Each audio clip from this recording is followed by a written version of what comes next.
Hello, Sarit.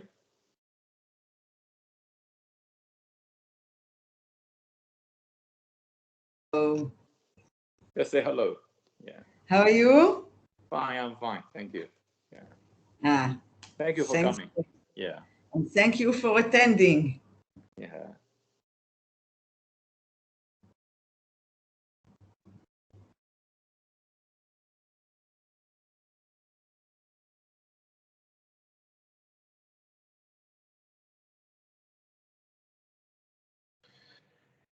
פרופסור קראוס, את שומעת אותי? כן. היי, שלום, מדבר עומר, הנציג בטייפיי, אני מאוד מאוד מודה לך. אני הקליטו את ההודעה שלי, אבל רציתי עוד לפני זה להגיד לך הרבה תודה. בברכה, נקווה שיהיה מעניין ושאנשים ייהנו וילמדו על בינה מלאכותית ועל ישראל. אני בטוח, ואני לא, המצב כרגע לא טוב, אבל אני מקווה שעוד יצא הזדמנות גם לראות אותך פנים אל פנים פה. אני גם מקווה. להתראות. להתראות, בהצלחה, אני מקשיב פה. תודה. ביי.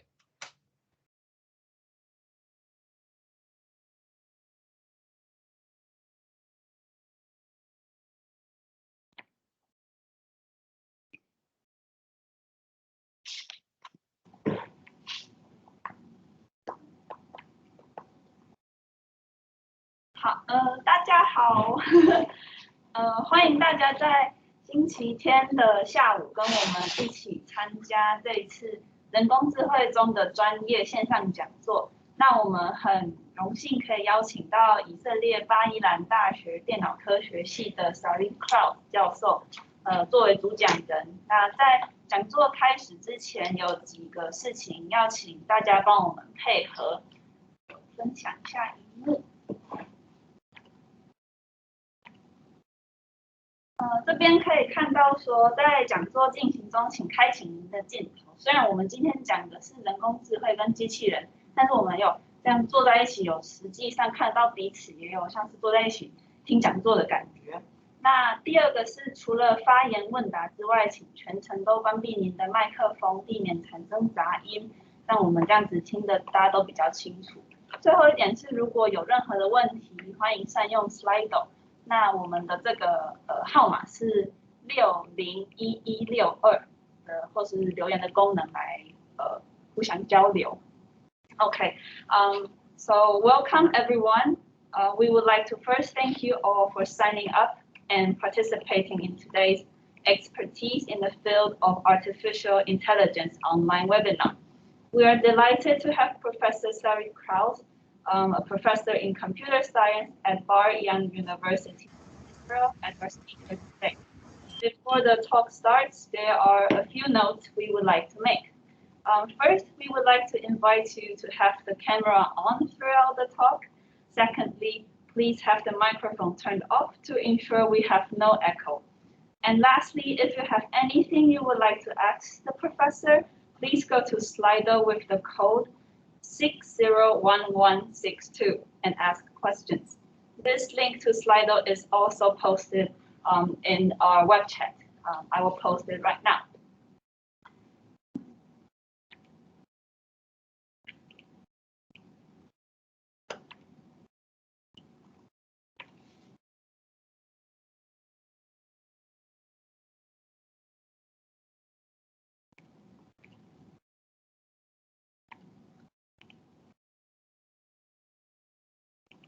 Okay, if anyone, 如果有人的电脑是没有镜头也没有关系，我们邀请大家打开镜头，但是没有打开也不用太担心，我们都是可以一起线上学习。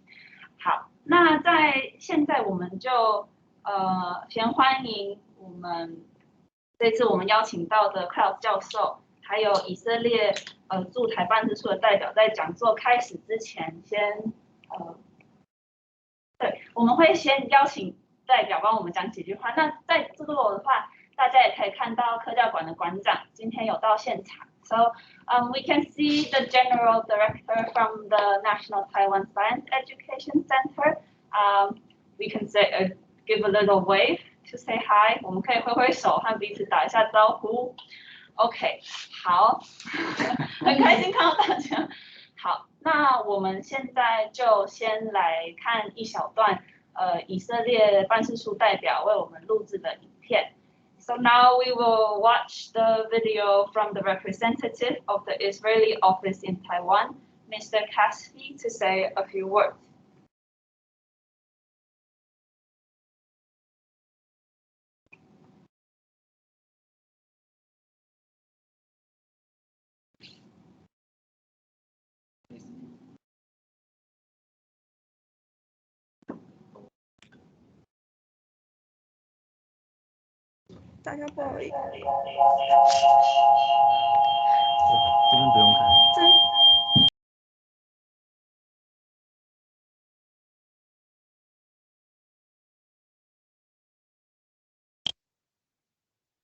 Researcher, Professor Sarit.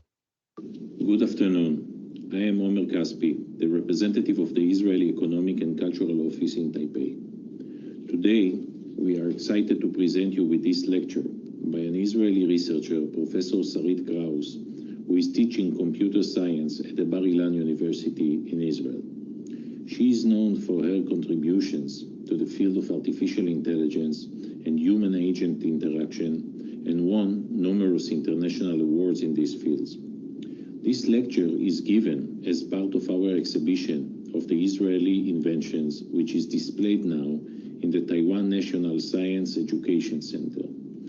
We welcome you to visit our exhibition, to see other Israeli inventions, and the central part that Israeli researchers are playing in the scientific and technological fields in the world. I would like to thank Professor Kraus for giving us this special opportunity to learn about this field of research. I also would like to thank the National Taiwan Science Education Center staff for their hard work on planning of this event, and also to thank our office staff. I hope you have a wonderful experience and learning. We hope this lecture will encourage further exchange and cooperation between Taiwan and Israel in the field of science and technology. Thank you very much and enjoy the lecture.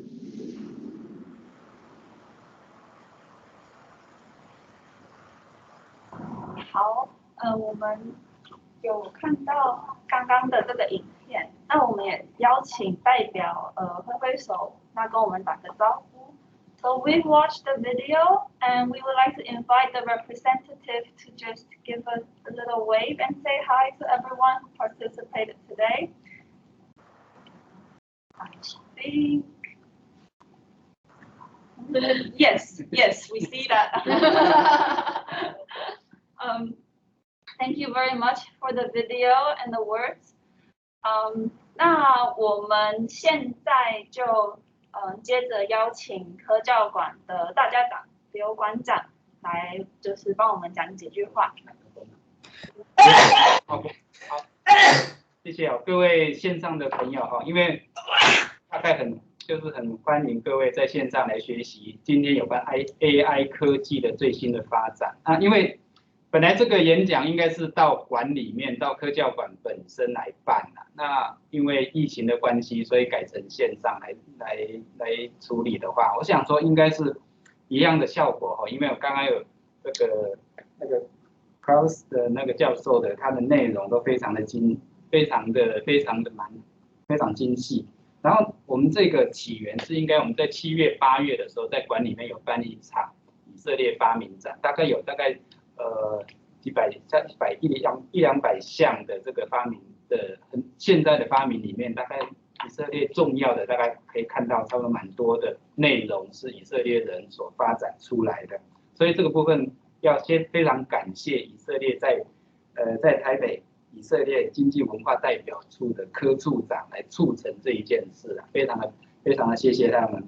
那我知道在这个 AI 里面，等一下我们看到的内容，大概52分钟的内容里面，我们看到很多在 AI 的话，给我们人类未来带来很多美好的生活这些生活看到的大概就是非常的方便。那同时的话，不过我们从教育我们是科教馆，是教育也是一项所以我们关心的除了这个人类生活的美好之外，我们也关心下一代的话，它因为这个 AI 科技的变迁，那未来可能很多重复性的工作都会没有的。那同时的话，未来可能我们的工作又会用转成另外一种形态。所以我们在线上的一些同学或者是老师的话，也许会借这个机会去思考一下，未来我们学习跟教育的方式怎么去调整。那这是一个觉得蛮好的一个机会的。所以今天的这个内容大概非常的丰富。那我们在以色列的 Kraus 教授的话，他会大概1个小时后，他会在线上我们可以在线上来询问，他会一起来回应我们提出的问题，所以把握这个机会啊，这个在1个小时，在50几分钟1个小时的这个演说里面，我们把握每一分啊，希望各位在这个整个活动里面可以收获到很多，它带来很多新的一个想法，然后为未来这个也许我们 AI 的生活或是未来学习跟教育的方式有一个新的一个想法。那预祝各位好，整个过程中收获满满，谢谢。Okay, a little clap, and since we also have participants who speaks English, I will briefly give a summary of what the director just told us. So today we're going to talk about the recent development in artificial intelligence, and however, at the beginning, we were supposed to gather together here at the National Taiwan Science Education Center, to sit together and then discuss it on site. However, due to the pandemic, we changed it to online, but I don't think this is going to change any of the learning experience that we will have today. This talk started actually with an exhibition at the National Taiwan Science Education Center, and thanks to the Israeli office in Taiwan, in Taipei, they had a lot of great pictures and information about the discoveries and developments they have. So it was with this, and we further on moved to this talk. Here, we are going to talk about artificial intelligence. This is indeed going to change our lives, and this is probably going to make it more convenient. However, as the Science Education Center, we focus a lot on education. So we are also inviting you to think about how artificial intelligence is going to change our lives in the future, and how this is going to influence education, how we learn, and how we teach. This is going to be the beauty of life. We are going to experience something very different. So again, we would like to invite you to think about different directions of learning and education. Also, the director invited you to seize the chance and ask questions, because this is a very, precious chance that you get to ask Professor Kraus different questions about artificial intelligence or smart computer systems. So we hope you enjoy this talk, have a wonderful learning experience, and do feel free to drop any questions. And this is it. 好，那我们就接着准备来介绍一下今天的讲者 Sarit Kraus 教授。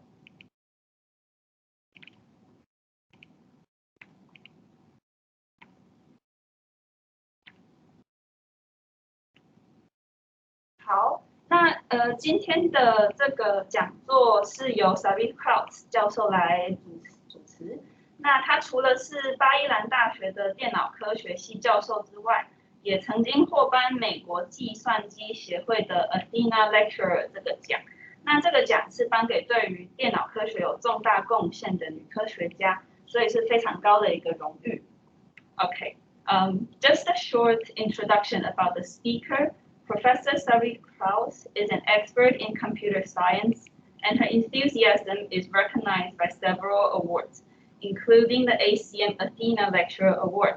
This award is dedicated to female scientists who have breakthroughs in computer science. So as you will know, this is a very high honor, and we are very delighted to have her here today. 那我们今天会透过播放影片的方式跟大家分享这次的讲座。您可以留在会议室跟我们一起看荧幕分享的影片，或是透过聊天室我们等一下会放的连结，看完影片后我们回到聊天室进行 Q&A。So we will play the video here through share screen. You can stay here and watch with us via the link or via the link we provide in the room chat. So please come back for the Q&A session after watching the video. Thank you.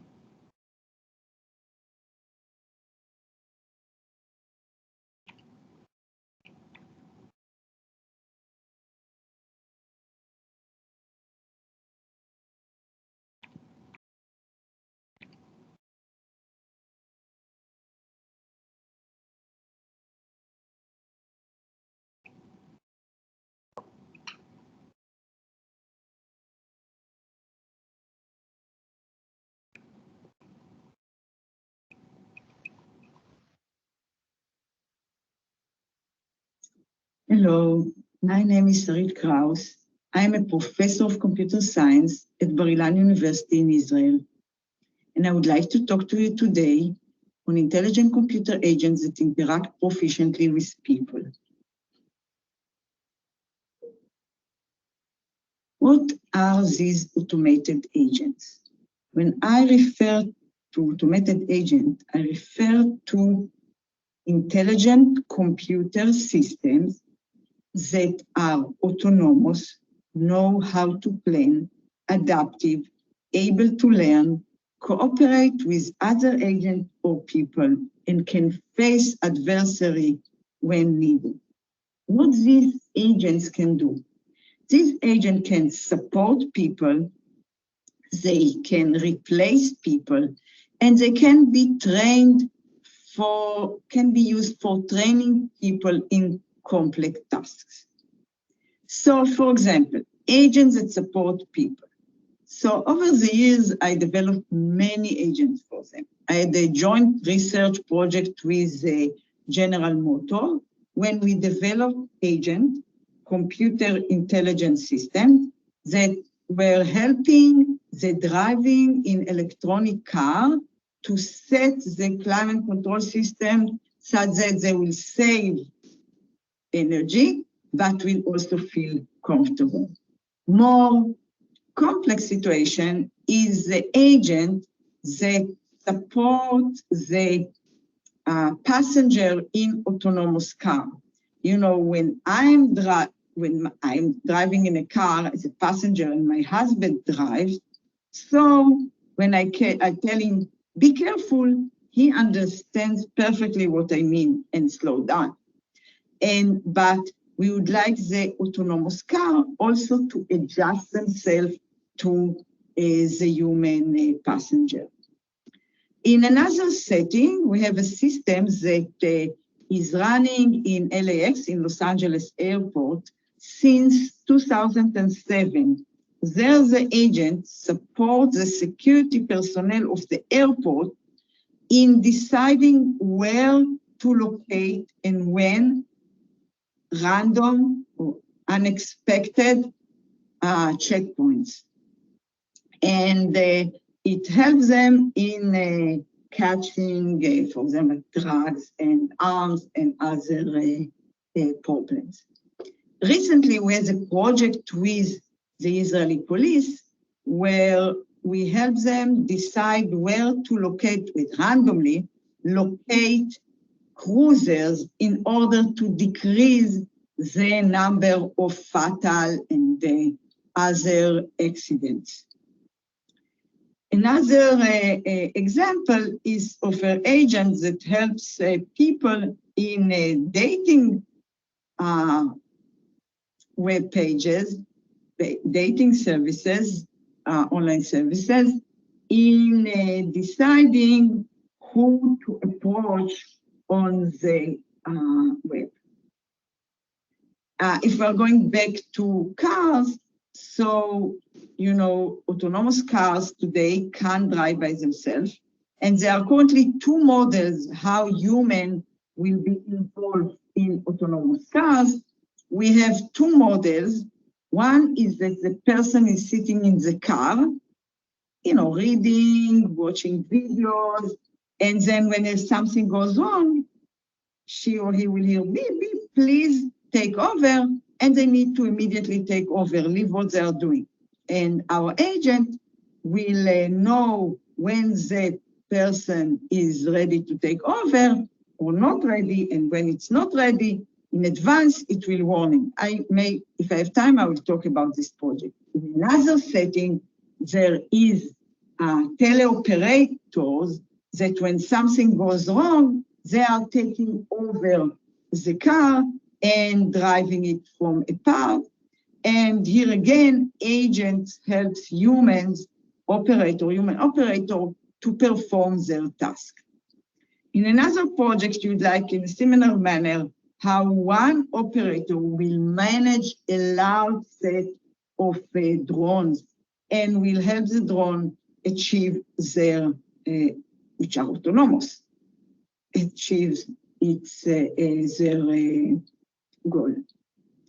If we are going back to humans, so another agent, it can support humans that provide service to customers, and the agent supports this activity, so the human will be able to increase the number of customers it can serve simultaneously. We had this project supported by JP Morgan, and we developed and operate an agent that support an operator, for example, in setting where about student loans, when customer calls the operator, the banker, to ask for question and help. Okay, so what about autonomous agent, automated intelligent computer system that can replace people? So I like this agent that is able to argue with people. So just to give you how we tested this agent. 2 weeks in advance, we asked the students that came to the lab, what do you want? Do you want a healthy bar, or do you want a cake, a wonderful cake? And once they came to the lab, there was an agent that was negotiating with him and arguing with him. And if they wanted a cake, the agent tried to convince them to take the bar and the other way around. And at the end of the experiment, they either left the lab either with a cake or with this healthy bar. How did the agent do? Well, he did quite well, actually better than humans. They tried to convince people to change their mind. But I must tell you, changing people's mind is quite a challenge. Another project that I had with a hospital, Sheba Hospital nearby here, near my university, and it was about automated speech therapist that was used to provide training and rehabilitation via the internet for people with brain damage. So they could sit at home and they got these services 24/7, and they are still used, and our insurance, health insurance in Israel are providing and supporting these funding customers that would like to use the system. We also build an automator mediator that automate between two people that were arguing. And we also build, in the context of negotiation, we also build agents that are able to, that are used for training people. So we have an agent that was able to negotiate with people in the setting, for example, of employer-employee, negotiating the terms of the employment. So the agent could play the role either of the possible employer or of the employee.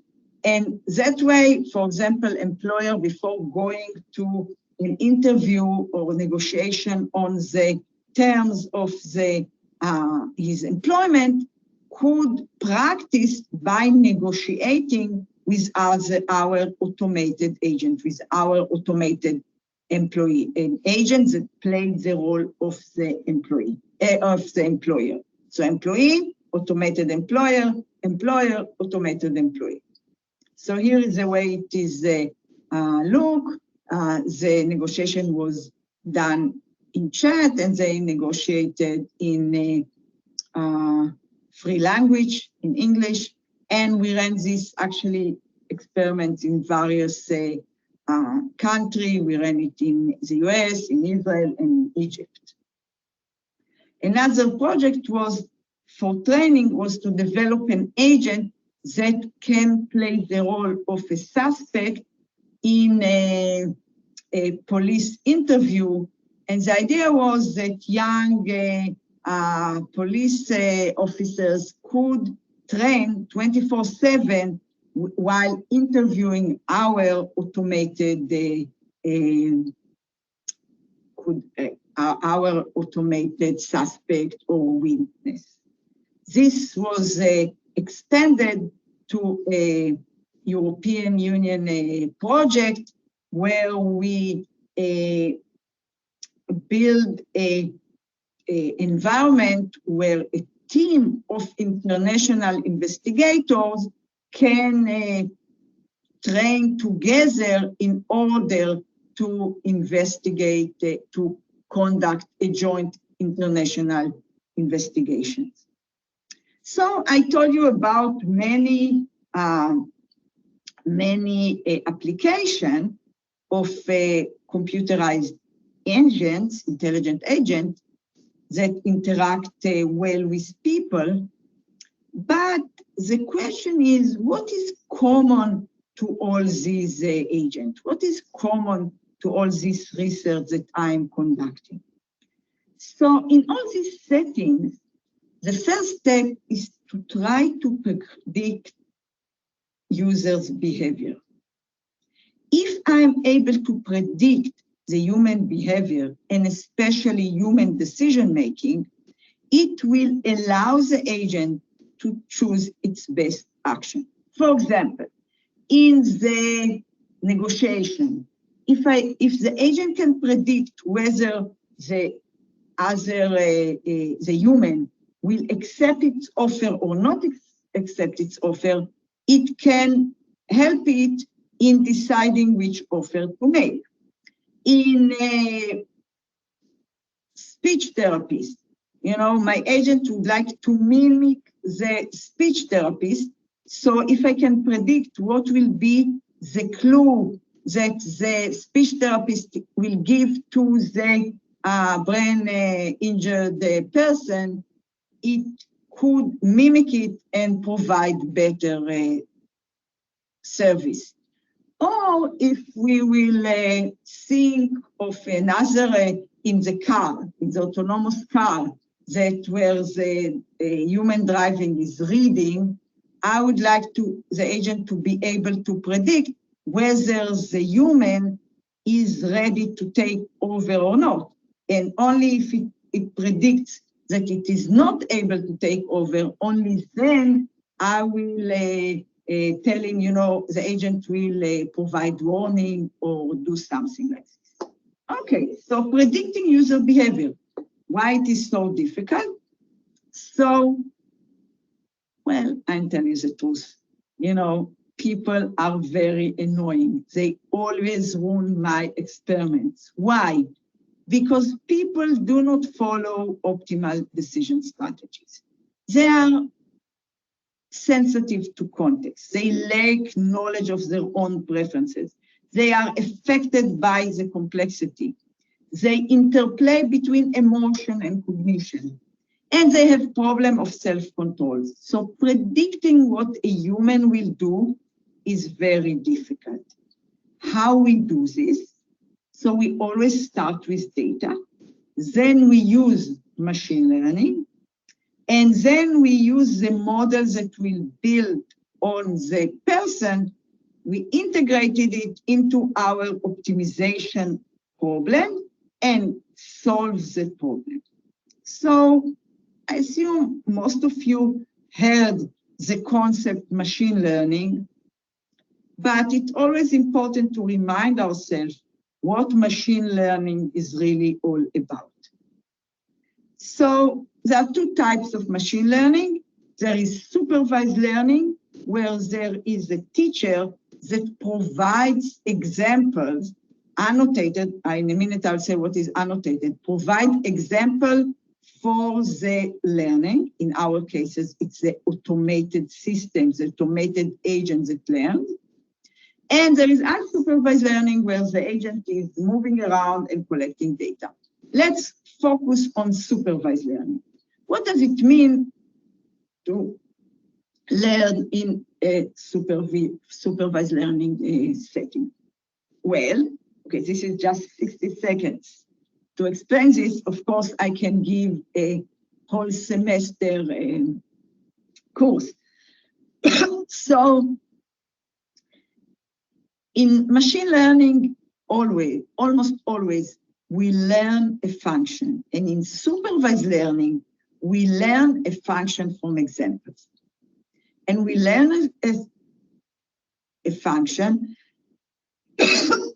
from annotated example. So let's assume we have a function f.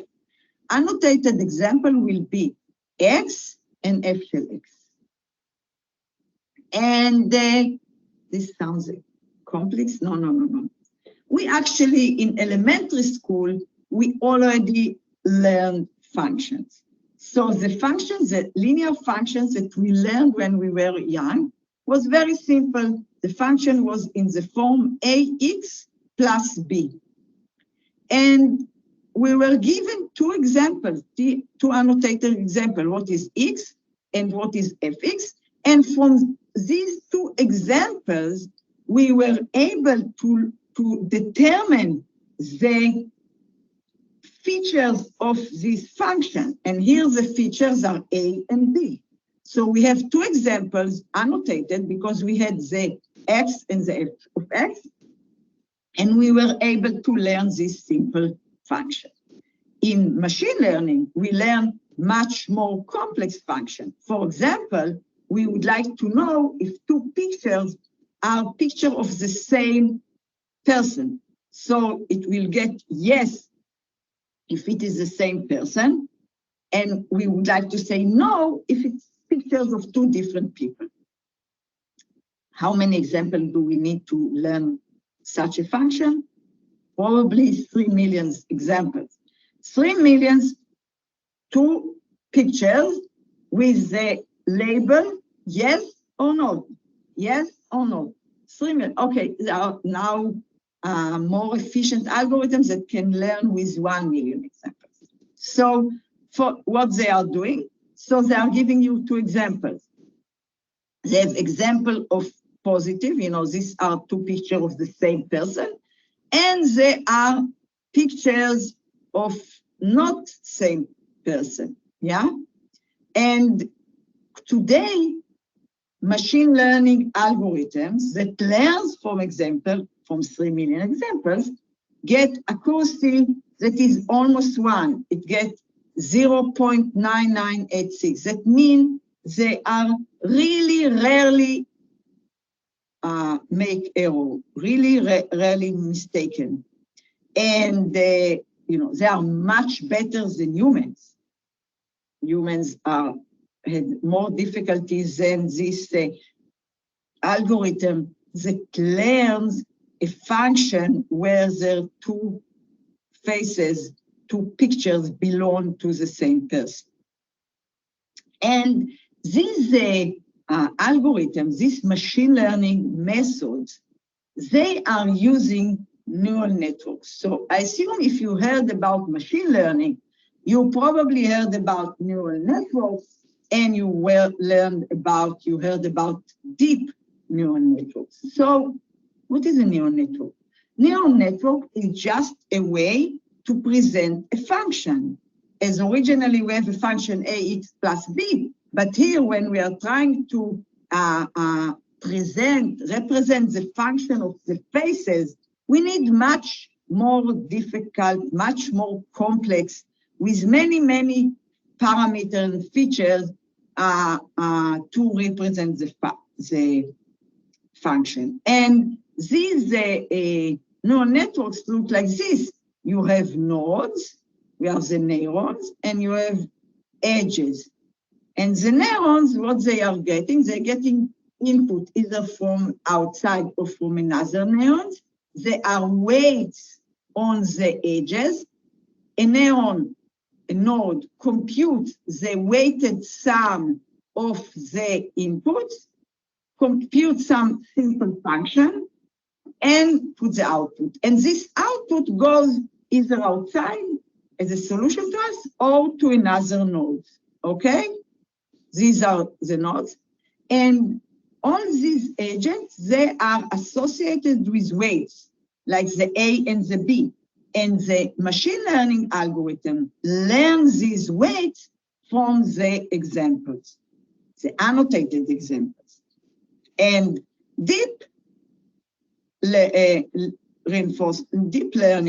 actually looks at much deeper and much larger neural network. So these were 60 seconds about machine learning and deep learning, and you are welcome to come to my class, visit Israel, and hear a little bit more about this concept.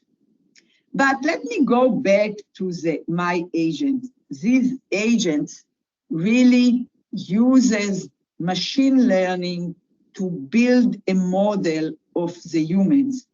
And then the machine learning, the model, is the first step in this agent. Then it integrates the model into its own optimization problem and solves optimization problems and make a decision. So let me tell you about an application of intelligent computer agents that I really like. So think about drones. So these are firefighters, and they have only one drone. But today, they actually either have one person or maybe two people on one drone. But these drones are autonomous. Why do we need these firefighters to waste their time and manage these autonomous drones? So here is another example. We have these robots in my lab, and they are very cheap, $3,000 one, maybe even 2,000.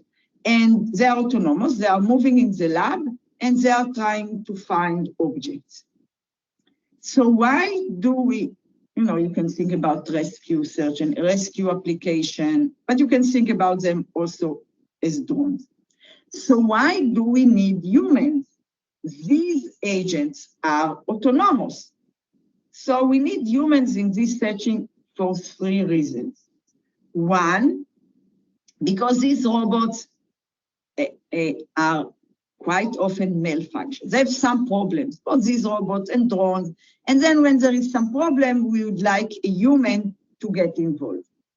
One thing. Second, there are decision-making that we would like the human to make. For example, identified whether there is this, we really found the injured person.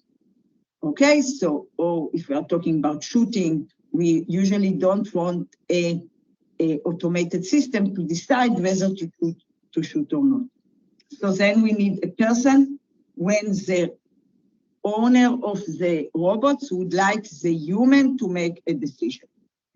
And finally, there are still tasks that humans do better than the agent. Even my smart autonomous agent, if they are waiting inside for example, here in the lab to the ladies' room, and they are getting behind their thumb, they have a hard time going out. On the other hand, a human can easily maneuver them from afar and put them back into the corridor. Well, I can do it fast by my students. They are amazing at doing this. So we have this human that need to manage, let's say, 10 or 15 robots that are in the room. And he's overwhelmed because they are all the time coming robot and ask for help. So usually one person can manage maybe 2, 3, 4 robots. So what we suggest? We suggest an automated agent that will help these poor human operator to manage these robots. He will filter signals, he will prioritize the task, provide warning, and then leave the human just to do the task that the human is really know how to do and is good at. How do we develop such an agent? So as I told you earlier, we need first to build a model. Here, we need to build a model of the human, and we need to build a model of the robot. And how do we do this? We do it by collecting data on humans, and we collected data on the robots, because as we said, machine learning methods need annotated examples in order to learn and build a model. And here the model is these functions we are talking about. Well, then once we have this model, we integrated it into some optimization problems that we would like the agent to solve, and it can help and give advice to the human. So are our agents really helpful? So we ran experiments in 3 environments with humans. Let's focus on the ones that was with real robots, not with simulations. So there were 12 people that came to our lab twice. Once they managed robots by themselves. What the robots had to do, they had to look for a yellow book. And in another time, they came and there was an agent that helped them and the robots perform the task. And half of them first used the agent and half of them were first without the agents. So when they had to, for 10 minutes, look for balls, maybe 20 minutes. So for a given time period, without the agent, the team of the human and the robot found on average 7 yellow balls. On the other hand, when there was an agent to help them, they on average collected 14 balls. And you can come and try to play with my agent, and you can see that for all people, the agent was really helpful. So let me also show you a video about this project. Dispatch, quick. There's a student missing in the northern section of the campus. Give me the exact location. A unit is on its way.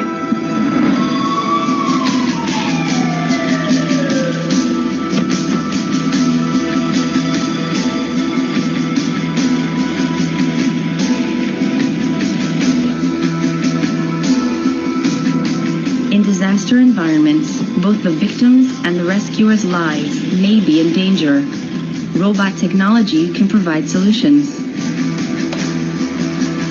Today's robots are semi-autonomous and require a human operator's help whenever they cannot handle the situation on their own.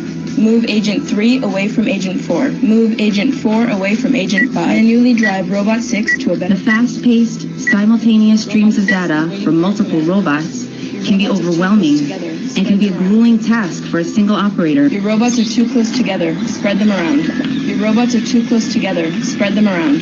Manually drive Robot 6 to a better position. Move Agent 3 away from Agent 4. Here in Bar-Ilan University, we have developed an intelligent agent that supports the human multi-robot team collaboration. The agent prioritizes the different tasks, filters the robot's signals, and generates warnings which enhance the operator's situation awareness, thereby allowing him to make better decisions. The agent uses a novel methodology combining machine learning and optimization techniques, which accounts for both the operator's abilities and the robot's performance in real time. Through extensive empirical evaluations, we have shown that our agent was able to significantly enhance the team's performance, which can translate into saving lives. There he is. We found him. We got him. I'm sending you the exact location now. Dispatch out.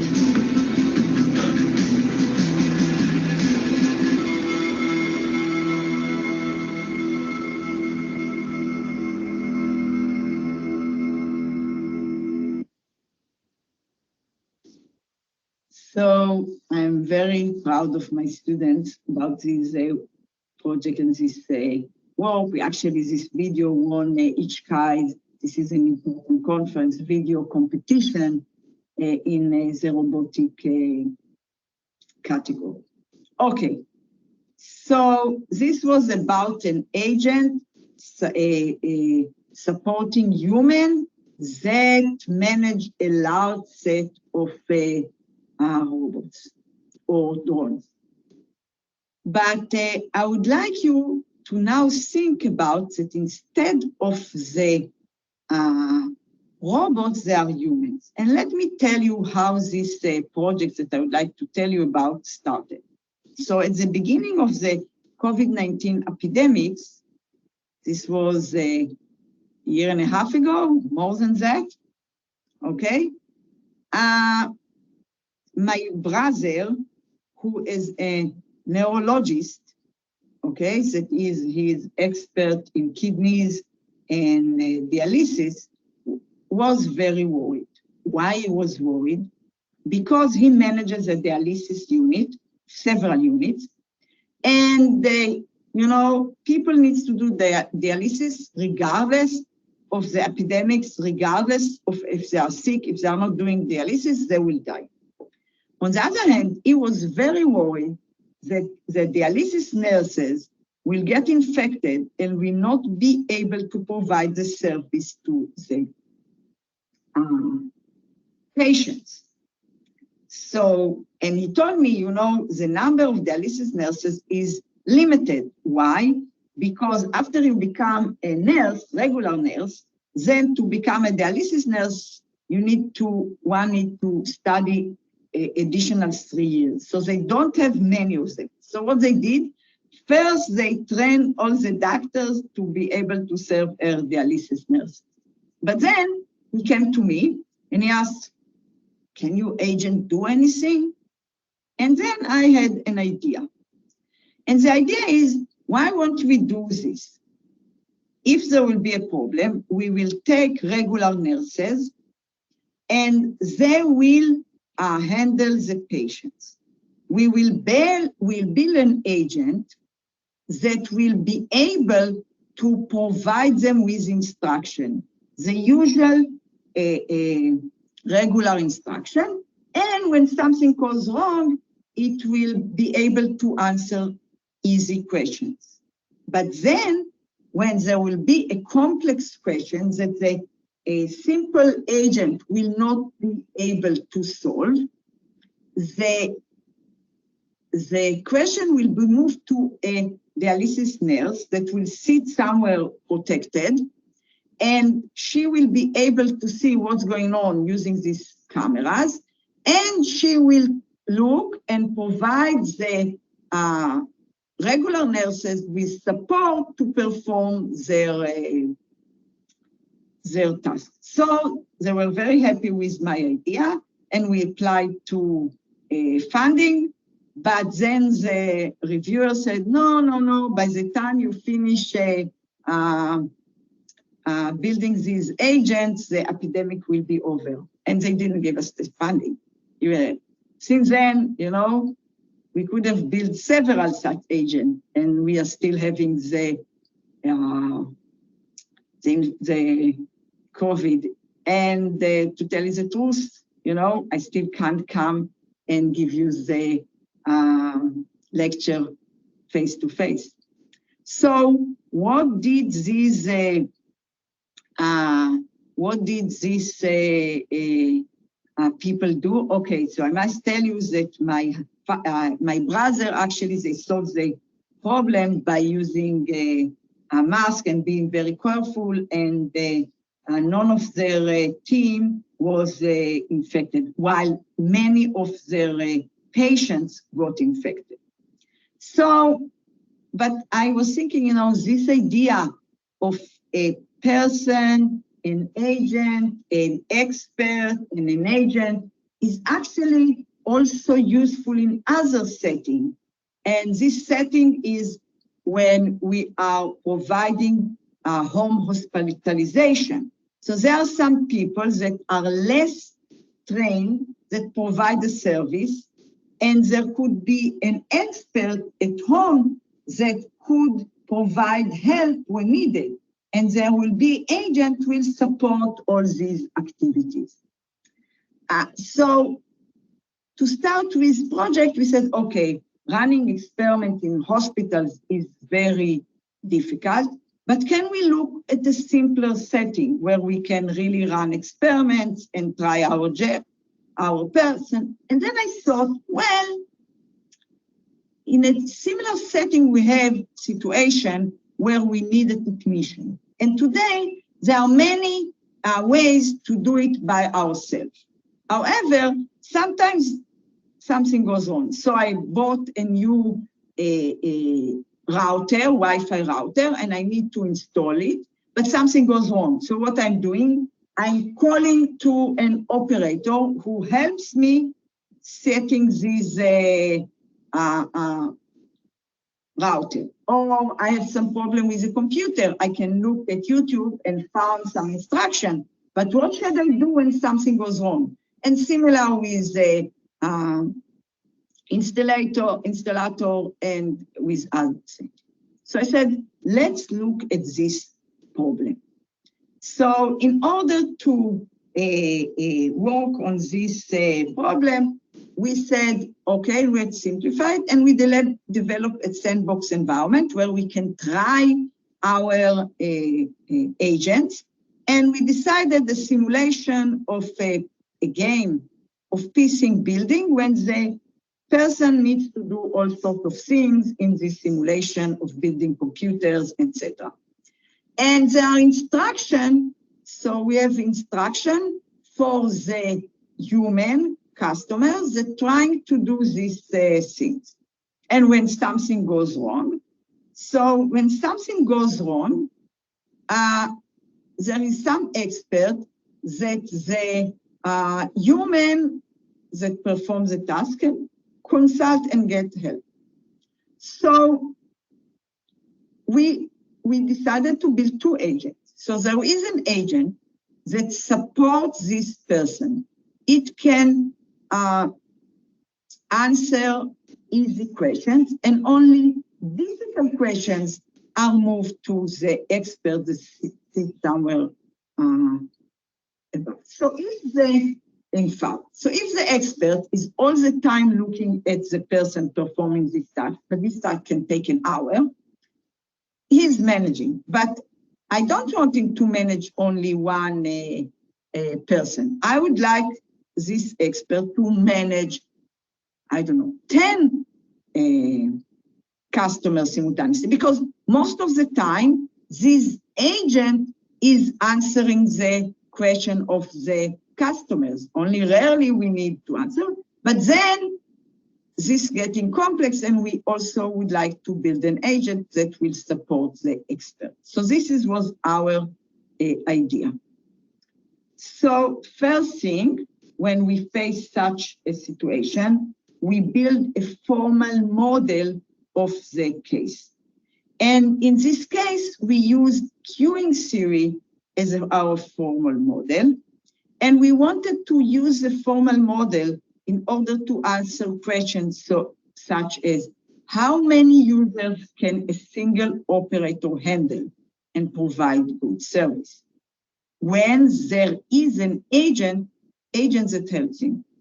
Another thing is, can we increase the number of users and up to which level when decreasing the service time using this automated agent. So, of course, we can increase the number of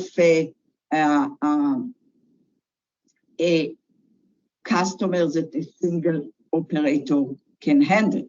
First, we need to be careful so there won't be infinite queues, large queues. But in addition, we would like to have also the customers happy so they will not wait too much. So they won't wait too much because agents are always available. But if they are moved to an expert, we also would like them not to wait too much. So this is some of our formulas in the formal models that we build. And again, if you are interested, you can either come to other talks of mine, or you can look at the papers. All the projects that I discussed today, there are a lot of details that are very exciting, at least to me. But then we took the models and we tried here via simulation, but also via formal models to understand what should be improved. For example, here we compare between increasing the number of the number of questions that an agent can solve, and on the other hand, the other important feature is how fast an expert can answer human questions. So all these things led us, after we did some formal model, we also implement agents in our sandbox. And these agents are learning in the time. We don't need to teach them from the beginning what are all the questions that they can answer. Actually, we are happy to let them learn from the expert that answers questions to the humans. And as time goes on, the numbers you can see here, the number of questions answered by the human decreases, this is the pink, and the number of questions answered by the agent increases. When the agent is learning from the expert, I don't need to build it and introduce him to all the possible questions of the customer. Then we also build an interesting, helpful interface to the expert so it can look at the history of the customer performance. Because easy questions has to do, the expert can just look at the simulation and give an answer.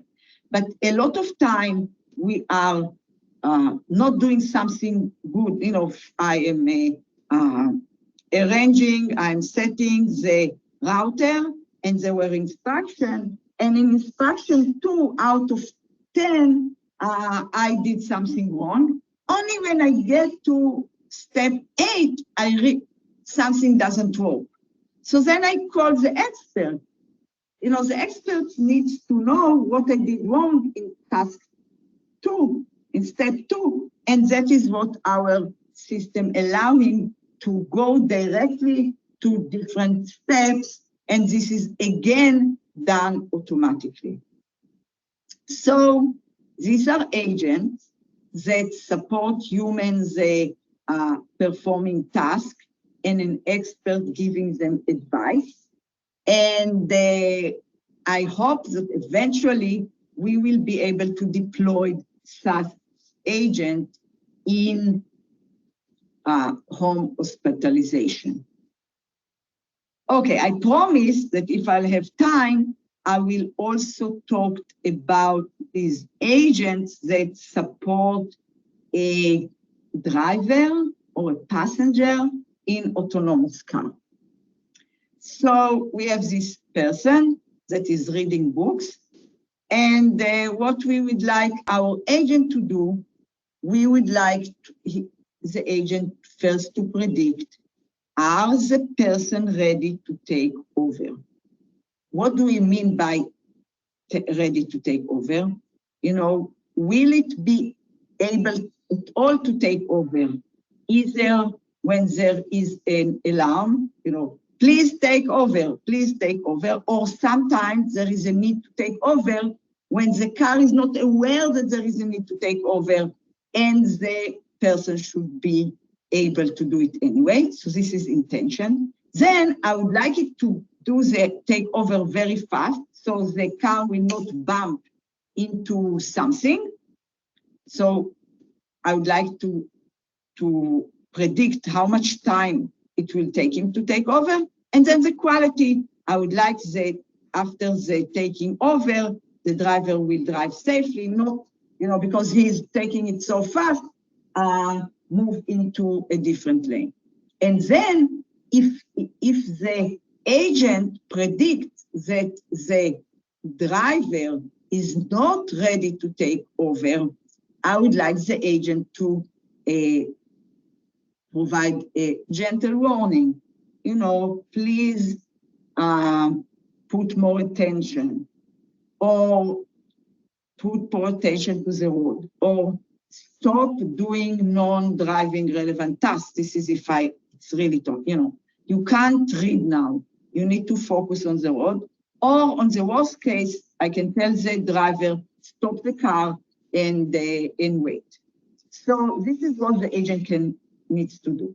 So the first thing that we did, and this is a joint project with friends, colleagues from University of Virginia, we were trying to collect data about people. And what is the data that we collect? We collect data about the eye movement, their heart rate, their skin, what they are doing. We collect data about the car, and we collected data whether, I told you, annotated examples. So there is the status of the user and whether it was able to take over or not when there was a alarm, and whether and how much time it took him, and what was the quality of the taking over. This is what I refer to annotated data. Examples, all these parameters of the situation, on the human, and annotation of whether they were able to take over or not, the time it took them to take over, and the quality of their taking over. So we did it in simulation, not in real cars. You can see one of our simulation setting. And once we have all this data, we develop and we train deep learning and deep network that got all these features as an input. These are the X. Remember, F of X. What is the X here? All this information that I collected in a given situation. And then I had the annotation. For example, when I wanted to train for time, it was, I looked at 3 categories: low reaction time, mid reaction time, and high reaction time. And my algorithm, my agent, learns to predict this from the examples. So actually, we had a very good prediction. Almost takeover intention, we were correct in 0.96. Takeover time, it was 0.97. And takeover quality was 0.91. But this was just the first step.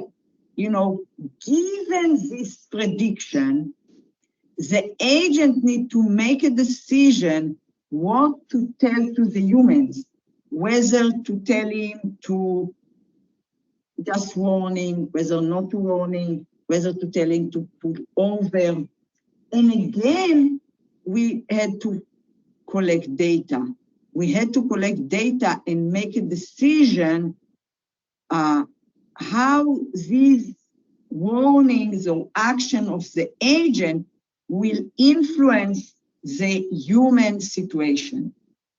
So we have these models, and we are now, in these days, we are collecting data of how agent warnings influence the human decision-making. And once we have this, we will use sophisticated optimization models in order to solve this agent, and we hope to try it and to be able to improve the safety of the team of the autonomous car and the drivers when the driver would like to do all sorts of activities, but be ready to take over when needed. So I talk about many applications and many ideas. We said that agent can be used for replacing people, training people, and supporting people. And we demonstrated many examples where these automated intelligent computer systems can be helpful. And we said that in all these cases, the automated system needs to predict the human decision-making and estimate the behavior of the humans, and then integrated these models, this prediction model, into its own optimization problem, and then it can help either the humans or the customer, either the expert or the customers or the users in performing complex tasks.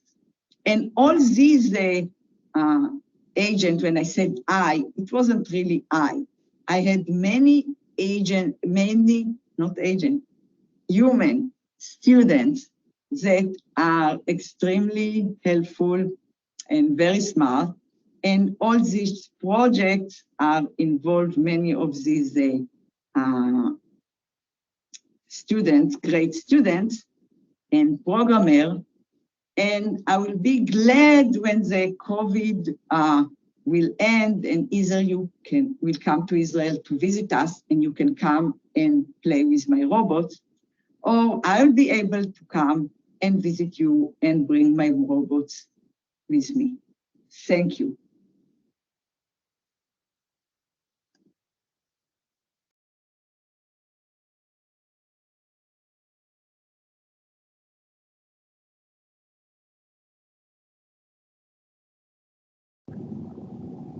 好，欢迎大家回来。那我们先拍手，谢谢 Kraus 教授精彩的演讲。我们休息1分钟，然后大家去喝水休息一下。有问题的欢迎到 Slido 提问。So welcome back and thank you, Professor Kraus, for this great talk. We will have a 5-minute break now. So if you have any question at the moment, please go to Slido and submit your questions. The link, I will post the link again in our chat.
好，那我们欢迎大家回来。那我们接着就要来进行问答了。我们会从 Slido 中整理问题，然后由主持人怡轩来提问。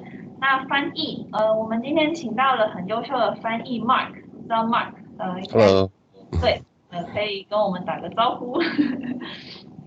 那 Mark 会将问题翻译成英文给教授，那教授再回答。欢迎大家到 Slido 发问。那有看到不错的问题，大家也可以按赞它，就是可以让那个问题让大家知道这个问题是很多人有兴趣的。Okay, so welcome back. So it's time for the Q&A session. I think we are all very excited for this session. So we will go through the questions on Slido, and the host, Yishen, will ask the questions. So we have a translator, Mark. Mark already said hi. He will be assisting us through this QA session to make sure that everything will be translated. So please feel free to drop your questions on Slido. And if you see some questions that you like, you can literally like the question, and we will know which questions that we are interested. Okay, so now I give time to Yishen. 那我们就请Yishen还有 Mark 来协助 QA。好，非常谢谢大家，大家听得到我的声音吗？那我是跨域策展小组的怡轩，然后我今天呢就是很开心能够就是为大家来主持接下来的这个 Q&A 的时间。那我现在已经看到 Slido 上呢有越来越多的问题。首先我先把第一个问题就是跟大家分享一下。那这个问题呢，是想要问问，就是Kraus 教授，就是他在演讲中提到，就是利用 AI 的代理人来进行游说啊、协商啊、改变人的决定，然后也提到了几个很有趣的研究，不管是从蛋糕跟营养棒里面做选择，或者是训练这个谈判的技巧，侦办这个国际的办案的这个活动，那这些其实关于人可以就是去人类的行为如何被这个 AI 预测，其实是还蛮需要对人的这个敏感度的了解。所以这个问题想要问问看，就是教授是如何去培养自己观察人行为的敏感度？另外就是说，除了电脑科学之外呢，有没有其他相关领域的知识，其实也对您的研究产生启发？ Okay.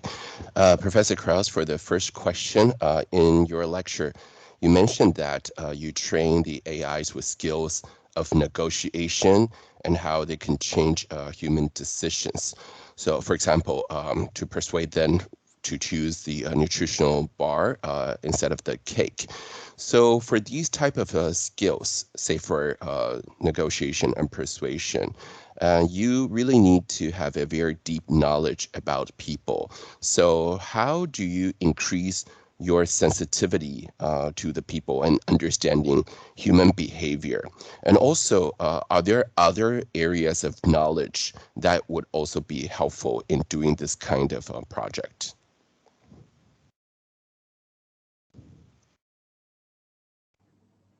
Thank you for the question. So my agents are built on top of data. We collected data about human response to various arguments in the discussion. So this is the first step.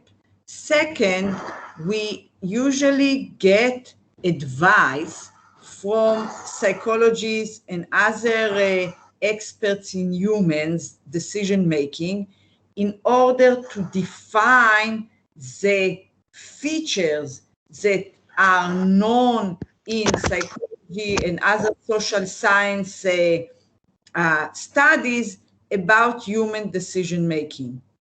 So, when I was younger, I was thinking, I don't know anything about humans. I'm a computer scientist. But there are so many social sciences that study humans' decision-making. I will go to them. And I went to them, and the problem was that they couldn't give me quantitative features about the decision-making of people. they can say, oh, it will go up. If the offer will be more generous, then it will go up. If the offers will be less generous, it will go down, etc., etc. So that's why we use social science studies in order just to find features.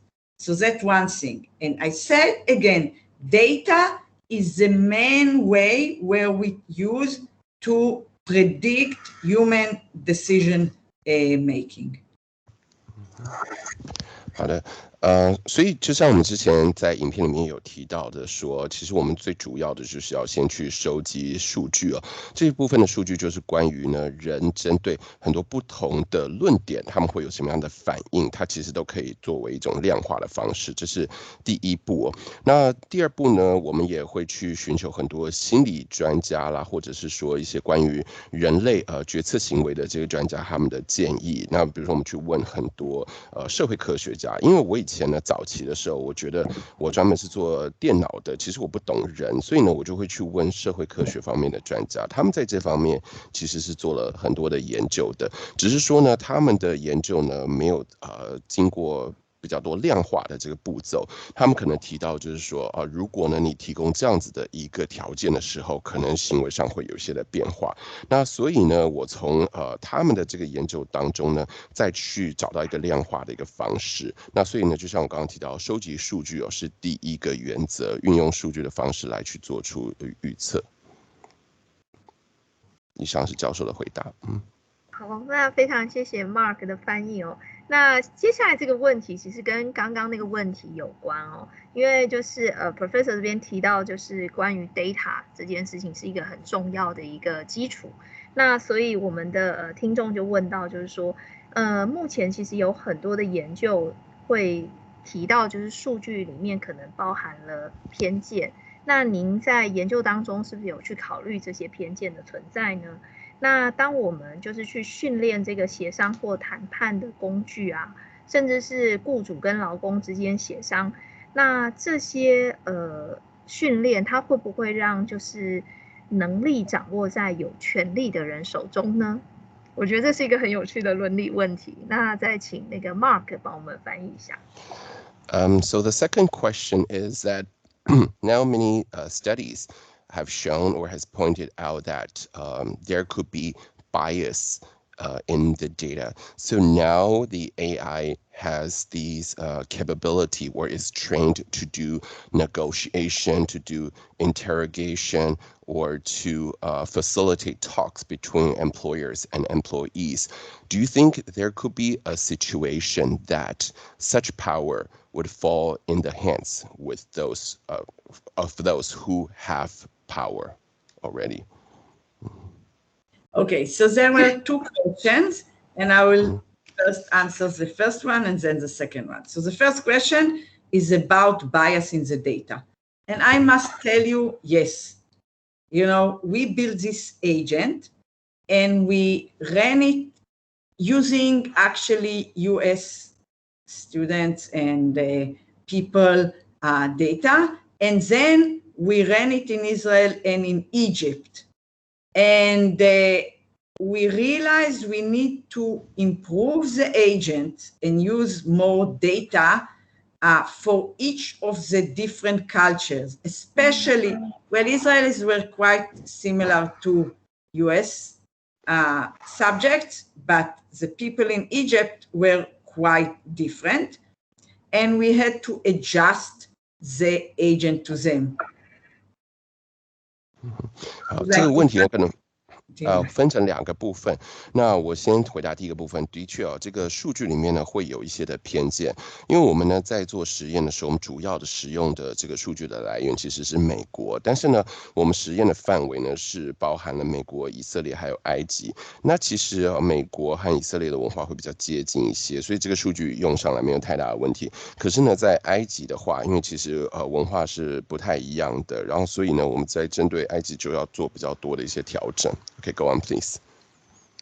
Yeah, so we need to be very careful when we collect data. I have a very funny example about this. We had an agent that negotiated with people in a game where there wasn't any enforceable agreements. So people could offer and reach an agreement, but they were not, no one was there to force them to keep the agreement, but it was a repeated game. So you had to keep agreements in order that in the future, people will keep an agreement. And these agents, we collected in Lebanon, in Israel, in Lebanon, and in the US. And the funny thing was that, the interesting was that people in Lebanon always kept their agreements. This is a culture issue. And when the agent learned from this data, he thought that people in Lebanon will always keep agreements. So what did he do? He didn't keep the agreements. Because he said, well, if they will keep, there was benefit from not keeping agreements. So what happened? This agent was playing extremely badly in Lebanon, because when they saw that he didn't keep the agreement, they stopped keeping agreements. So it was a disaster.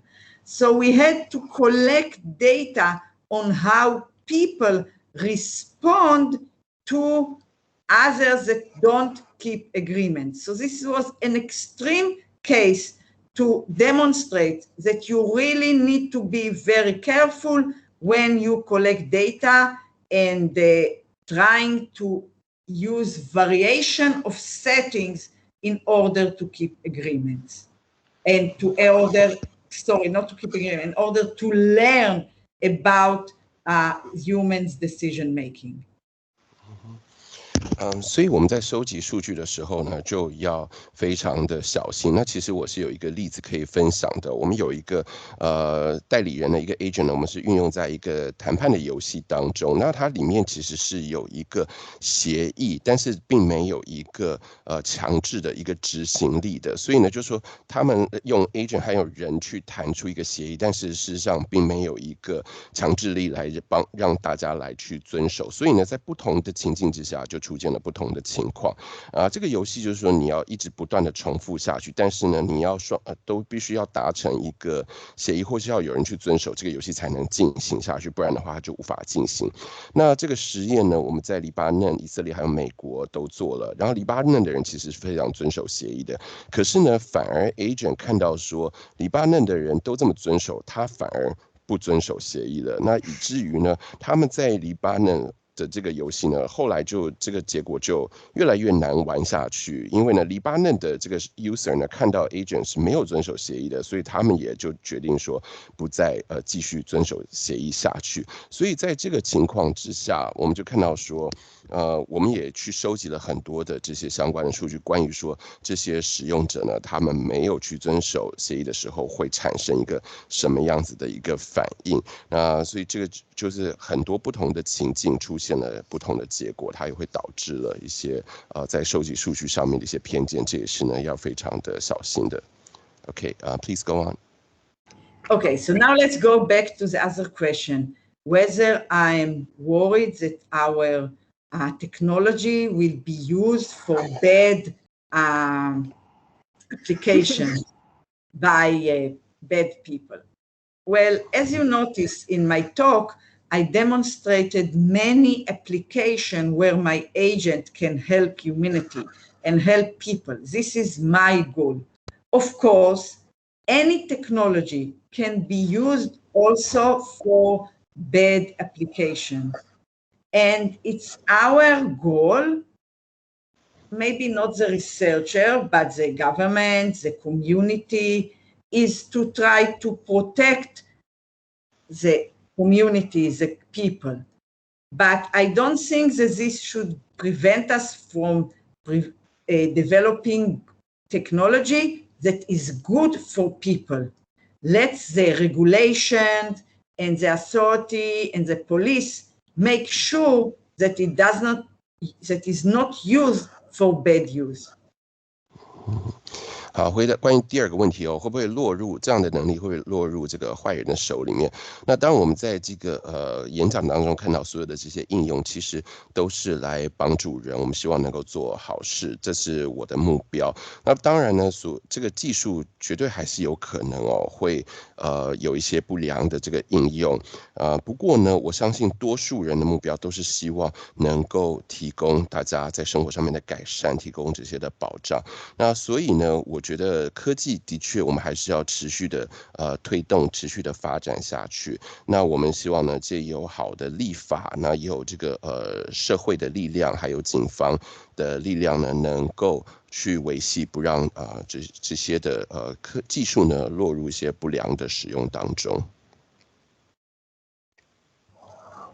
那接下来啊，我们的下一个问题，我觉得也蛮能延续刚刚的这个讨论哦，就是刚刚Professor Kraus 有提到，就是他的研究的一个目标。那我们在这个演讲中，其实也看到，就是教授的研究其实很多都跟协助救灾、改善医疗、安全驾驶这些跟生命相关的议题非常有关系的。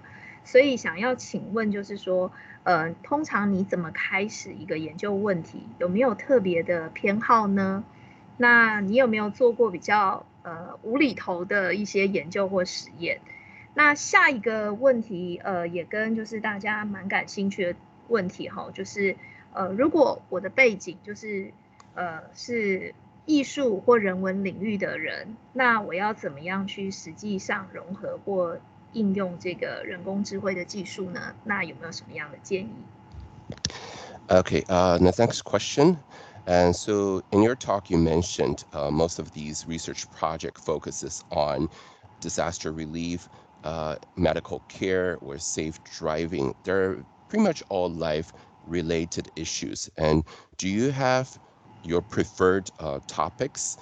And also, have you ever considered doing any research, say, for more humorous projects, more funny projects?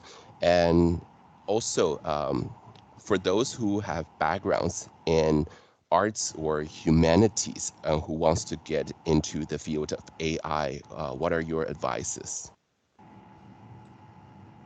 Okay, so I usually choose my application based on my experience and my life needs and looking around. This is one thing. In another thing, the other side also where there is a organization, a funder that comes with interesting problem. And one can think about intelligent agents that will tell jokes or will be used in movies, etc. But this is not the thing that I am currently involved with. So this is one thing. The other thing was about people from humanities using artificial intelligence methods.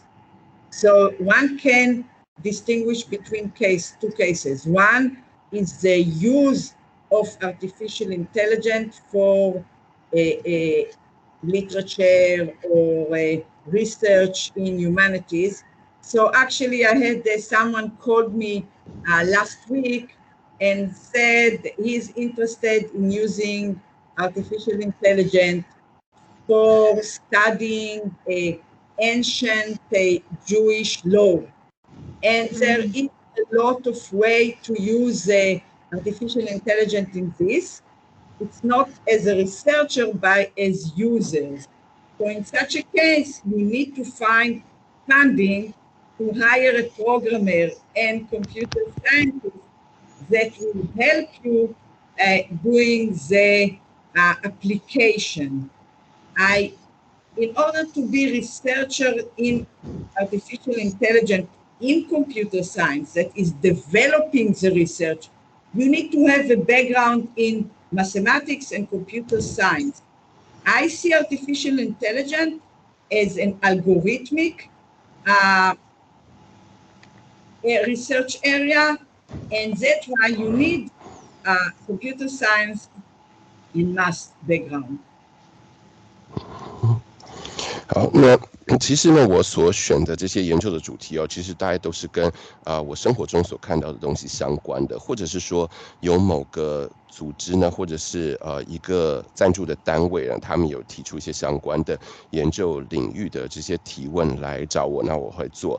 那至于当我们在可能电影里面看到的是有一些比较带有这些乐趣趣味的这些的机器人或者 AI， 那不过这比较不是我目前所这个关注的研究领域。那至于在这些社会人文艺术科学方面的人想要做AI 的话，其实也是可以的，因为其实我之前有听过一些文学方面的研究，那其实上周也有人来找我提到说他想要运用 AI 在这个古代犹太律法的这个领域当中做出一些的研究，那他当然就必须呢要去找到一些相关的程式的设计人员，然后呢电脑的这个专家来帮他做，因为在我的眼中，其实基本上 AI 还是要关于这个演算法，然后数学，然后还有电脑科学的这些领域作为它的基础，那这方面的人才是不可或缺的，但他们可以跟这些不同领域的人来相结合。那承接这个问题啊，我觉得有几个问题都还蛮有关联性，是跟教育相关的哈。第一个问题其实是说，以色列政府大概投入多少资源在那个 AI 的研究跟教育的层面？那就您的角度，你觉得怎么样可以在有限的资源里面培育下一代？那另外的话，就是我们有高中生问说，那如果他是高中生，在想要学习这个领域的话，你有什么样的一个建议？ Okay, the following question are related to education. So how much resource does the Israeli government invest in AI research and education?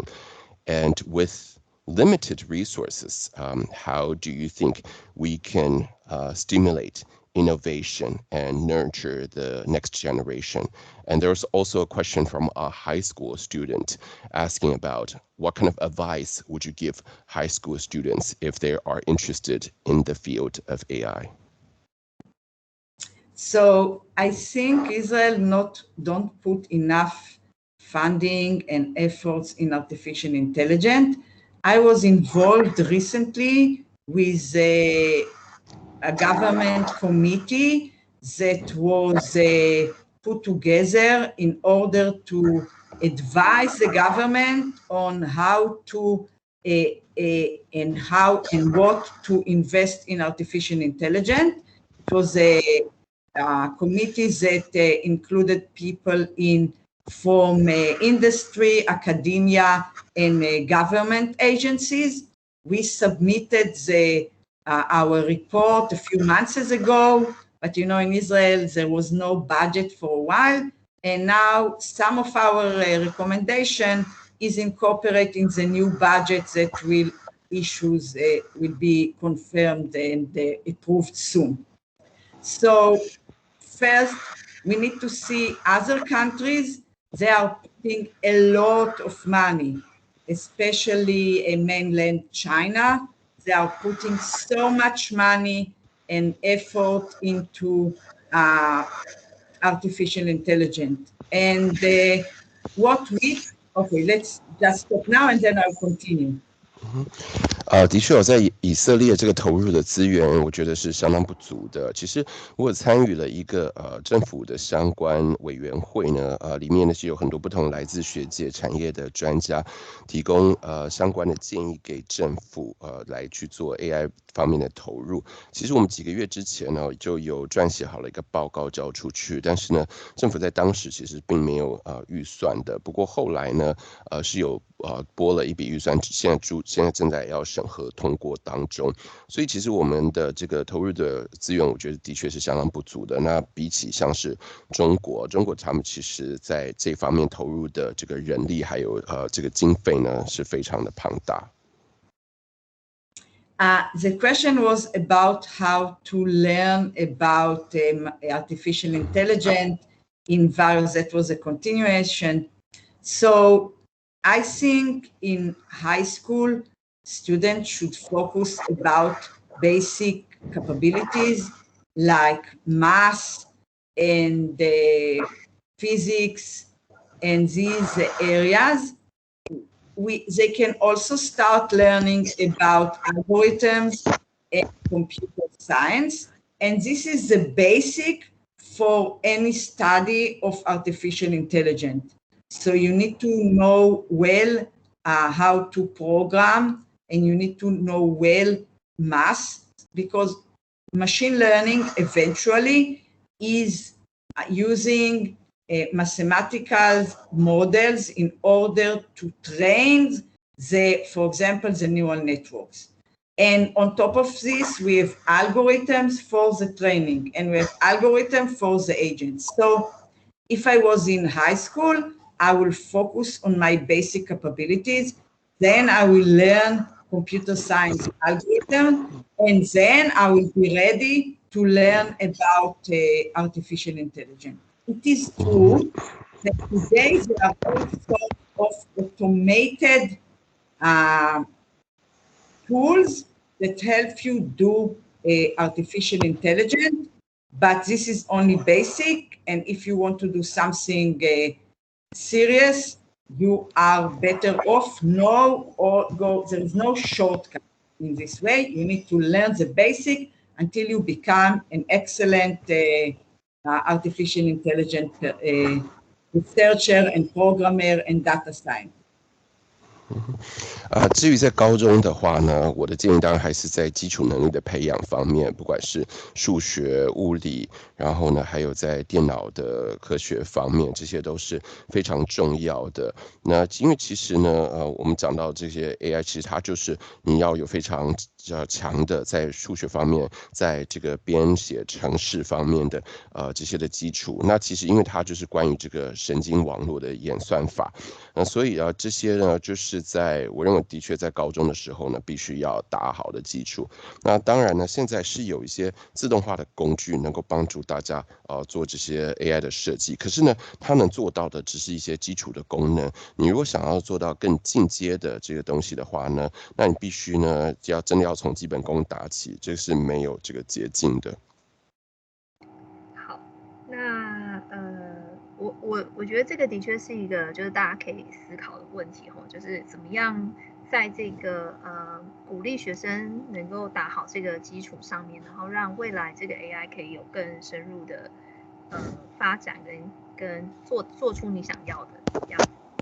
那接下来我觉得有几个问题是跟职业有关，因为在教授的演讲里面其实有提到，就是透过这个代理人，事实上他可以帮助专家，就是用有限的时间解决更多人的问题，然后也可以就是替专家回答一些比较初阶的问题。那不知道教授对于未来的专家，就是如果说这个 AI 的技术越来越进步，那你觉得未来的专家他们的工作是什么？然后他们的能力是什么？哪些能力是可以被取代的？哪些能力是比较不能被取代的？那另外呢，其实也有人就是延续这个问题问到，就是说，那这些就是当 AI 越来越成熟的时候，会不会让就是某些所谓的专家工作变成需要更高的门槛才能够进入呢？然后会不会对某些人来说，他们的工作反而是越来越困难的？Okay, the next question is so now the AI can help the expert to solve problems and also to provide service to more people simultaneously. So what do you think the experts of the future will look like when the computer agents can help them do so many things? And what kind of jobs or capabilities will be replaced, and what will be difficult to replace? And those are the first part of the question. And for the second part, because of these technological development, do you think it's possible that it will actually set a higher threshold or a higher bar for future jobs, and it will actually make more people, for those people who cannot meet those expectations, it will be more difficult for them to find jobs? It's very difficult. I will answer first the second question. It's very difficult to predict the future. I think there will be differentiations between sophisticated tasks and more simple tasks. You know, for example, annotators, it's not that difficult to do. You don't need to have a lot of capabilities to do that. And on the other hand, programming becomes more challenging. So we don't know. I believe there will be always work for people that would like to work. It may be more difficult, but you know, as we see as times go on, since I was little, some of the jobs that were there disappeared, but there are other jobs. So I'm not that worried about jobs. The other thing was what expert will do. I think they will be able to make better decisions based on what they are given. So, for example, doctors today, they are working a lot about their intuition, and when they will have more data and more help in their decision making, they, I hope, will be humble enough to use these tools and to use what they know, and I believe together they will do a better job. 好，那我觉得要 Wait, there is some background noise. I don't know if it's just it's my side, but there is noise. Yeah, I do hear some background noise too. Yeah, I will go ahead and translate the answers. 所以其实要做未来的预测是非常复杂的。我相信呢，其实在未来的工作，其实当然它会有分稍微复杂一些、简单一点的。比如说我刚刚讲到说要做这些的资料翻译的标注哦，来去提供 AI 学习，这个部分其实不会很困难，它其实很基本的能力，它可能就可以做到。那只是未来的编写程式的人员呢，这些程式的可能就会比较困难，这些是需要更高的一些的技巧。那至于什么样的工作会消失，什么样的工作还留下，这个真的很难预测。不过呢，我觉得这一点我不是特别担心，因为呢，有很多的工作可能我小时候是存在的，现在已经不在了，但是有很多以前没有的工作后来出现了，所以其实我相信未来它总是会有一些新的需求出现，会需要人力。那至于专家呢，可以做什么呢？我相信有了这个 AI 的辅助哦，如果呢他们比如说像是医生，他们如果也有这方面的一些基本的使用 AI 的能力，他可以运用 AI 的辅助，能够帮助他们做出更好的决策。那其实把他们专业能力也提升了。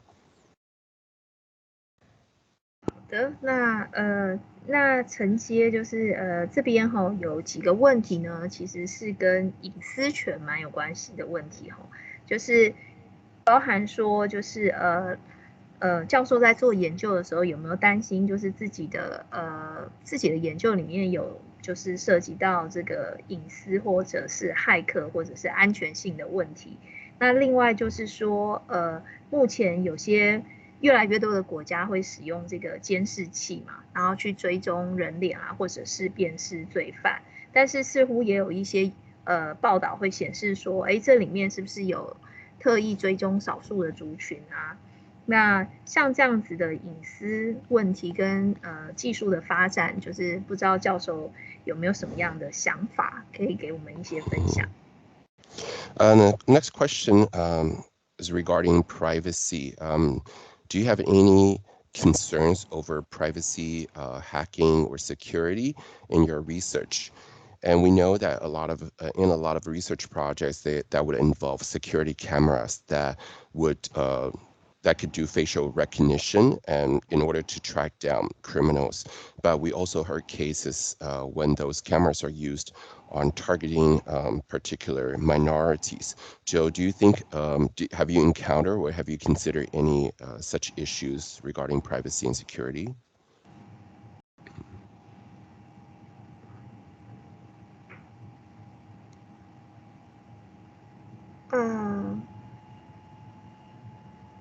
Professor Kraus, you have to open your microphone.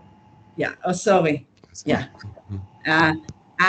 What I was saying, I'm worried about privacy and security in general in our world, not necessarily only in artificial intelligence. As I said, that's the first question. You know, we are developing technology, and the community, the international community and the community inside countries needs to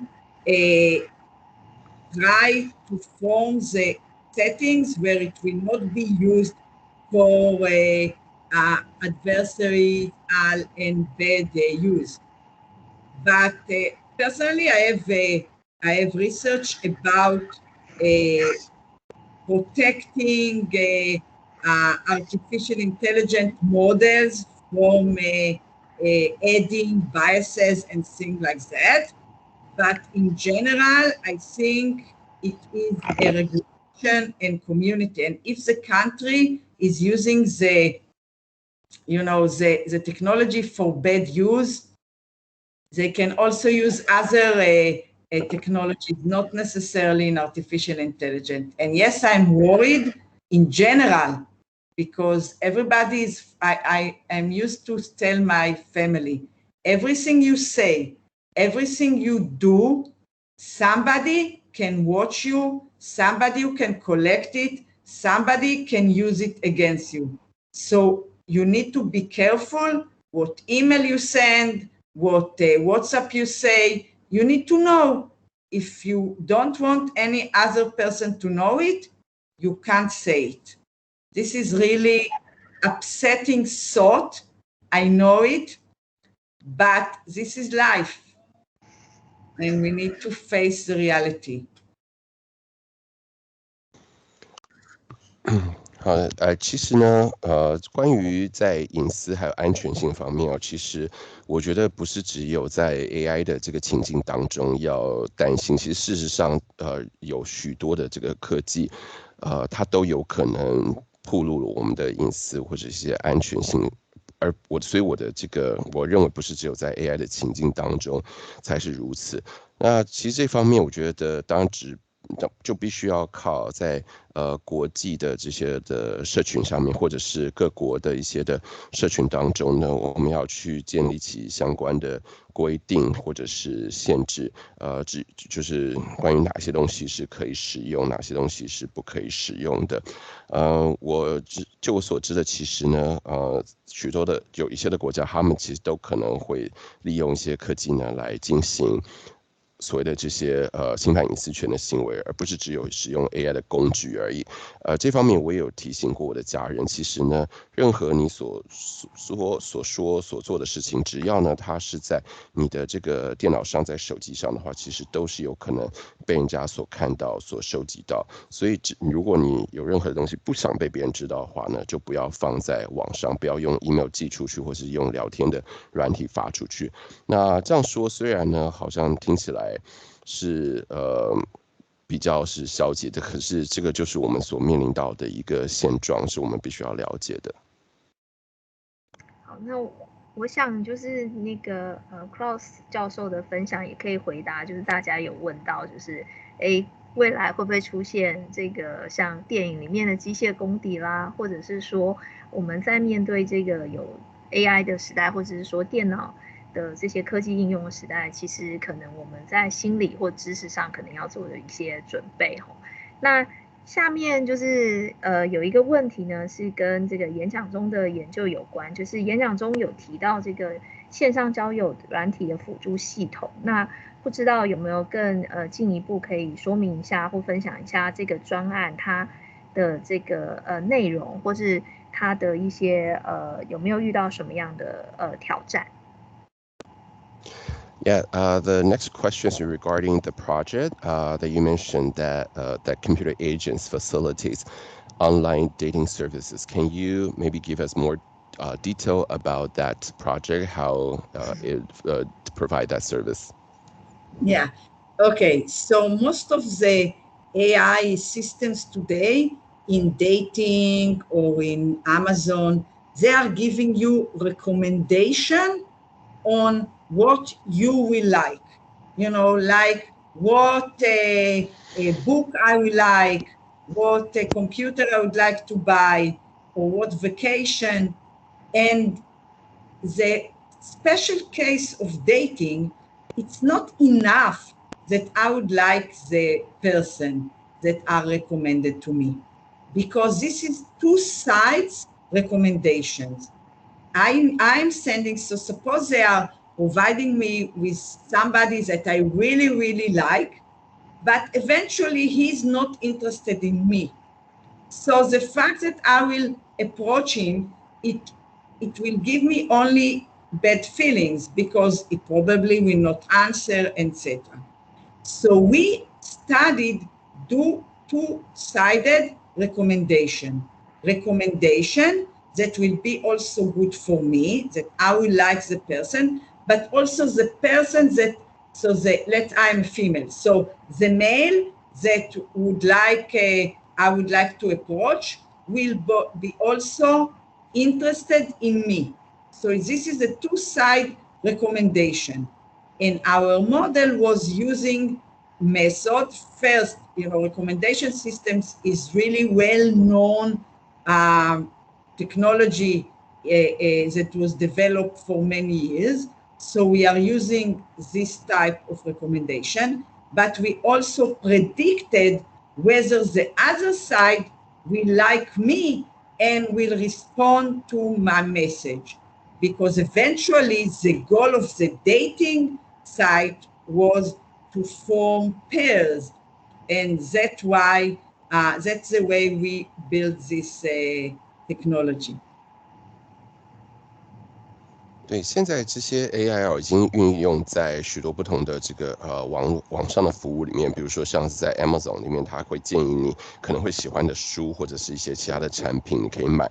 但是呢，线上交友的话不太一样，因为它不是只是单向你喜欢这个人而已，它必须要双向的。因为呢，假设如果他建议你的一些人是你会很喜欢，可是呢，对方不见得会喜欢你，那你发出去消息，对方没有回应，反而你对这个网站留下的这个感受是不好的。所以呢，在这个交友的这个网站上面呢，我们建立的这个模型呢，是运用了一些心理学的这个方式融入在当中。然后呢，我们尽量去配对的是双方应该都会对彼此有一些的比较大的几率会有好感的。然后呢，所以在他们的这个来往的这个讯息当中，最后呢能够达成这个配对的这样的一个目标。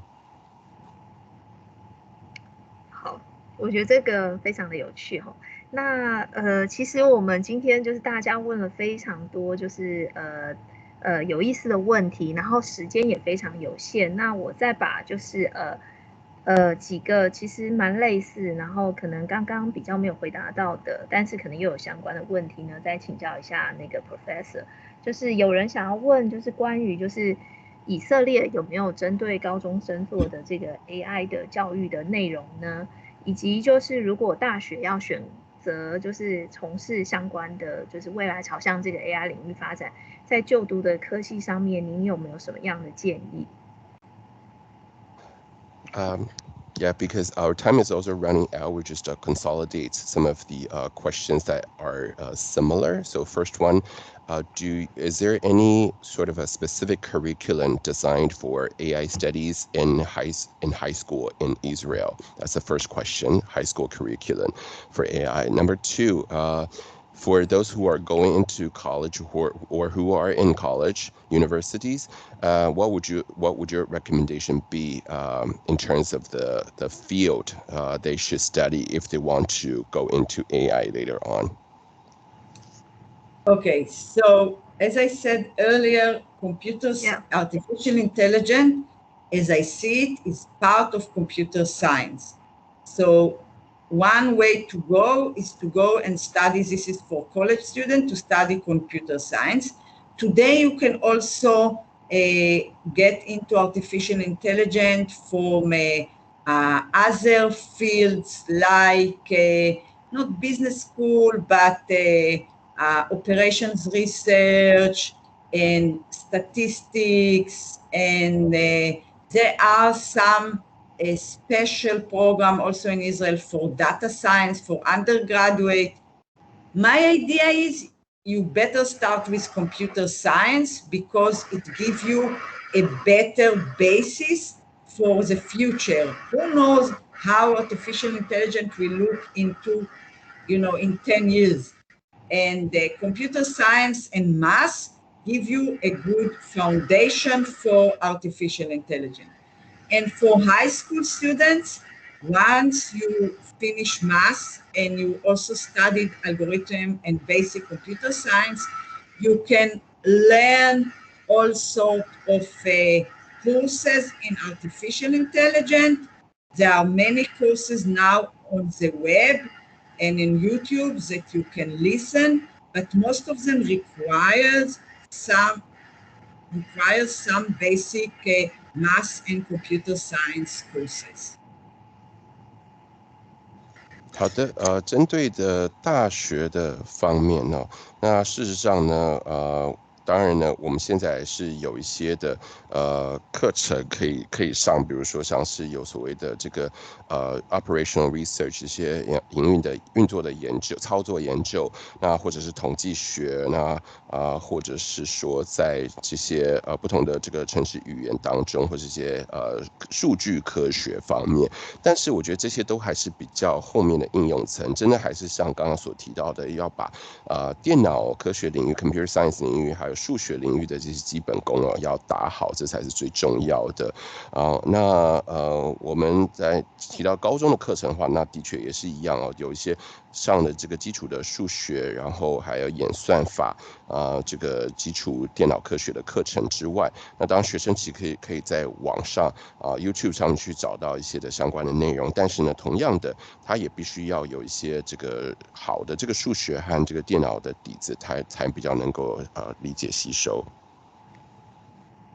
好，那非常谢谢大家的参与那今天时间已经到了5点钟，那我们可以看到就是那个我们的馆长还有我们的代表，然后都在这个全程陪同我们大家。那我先把这个主控台呢，就是交回给子瑜那边。好，很谢谢大家的参与。那我相信大家都有一个很充足，就是学了很多的下午。那我们也可以在彼此的问题之中发现，电脑科学或是说智慧电脑系统其实是存在我们生活各个层面的。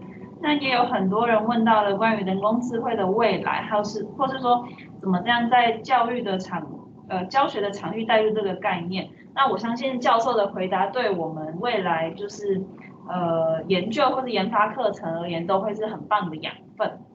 那我们非常感谢您，就是陪我们一起到了讲座的最后。那我会贴一个回馈问卷的连结，请您帮我们填写回馈问卷。那你的想法也会是我们未来办理相关的课程的时候很重要的参考资讯。那如果你想要知道更多的话，你可以去看看Kraus 教授的研究的网页。那或是你可以去听一些 podcast， 像是科技导读或是 Rethink， 他们都有讲了一些关于人工智慧或是智慧电脑系统在现代社会的一些状况，跟他们看到的未来。好，那如果当然你还有问题的话，你也可以写信给 Kraus 教授，那我也把 email 放在这个页面上。那我现在再讲一下，不要大合照哦，记得。对，我讲一下英文，那我们再大合照，大家先等我一下。OK。So thank you all for staying and learning with us this afternoon. I hope you all had a rich learning experience. We can see that computer science, smart computer systems are in different aspects and levels in our lives. And our discussion will sure provide a very rich soil, so to say, for our future research and study. At this part of the event, we would like you to fill in response questionnaire for us. So your responses will be very valuable for us in planning future events. Also, if you're interested in learning more, you can visit Professor Kraus' research website. You can also listen to various podcasts. I guess you can find more on whatever platform you're listening to your podcast from. And lastly, if you still have questions, you can write to Professor Kraus through her email. And now we would like to have a group picture. 所以我们现在来拍大合照 ，OK？ So 大家可以把口罩暂时拿下来一下，然后呢，打开你的摄影机。Okay, so we are going to have a group picture, and please, we invite you to take your mask off if you're like me, still wearing a mask, or you can turn on your camera and we will have a screenshot all together.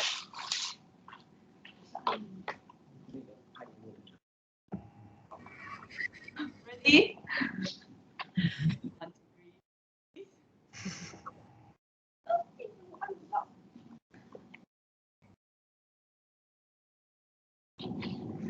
Just a moment.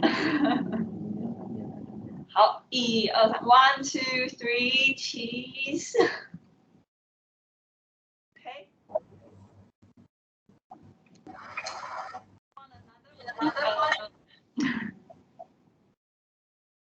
Okay, we can maybe take another one.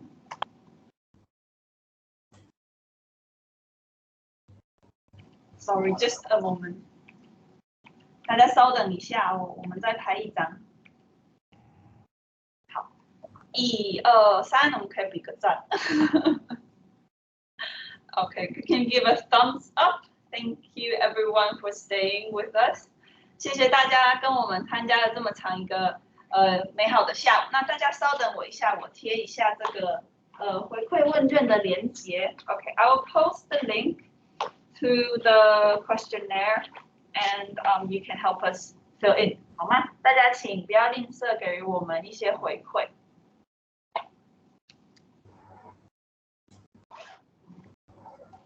Bye bye. Thank you. Bye.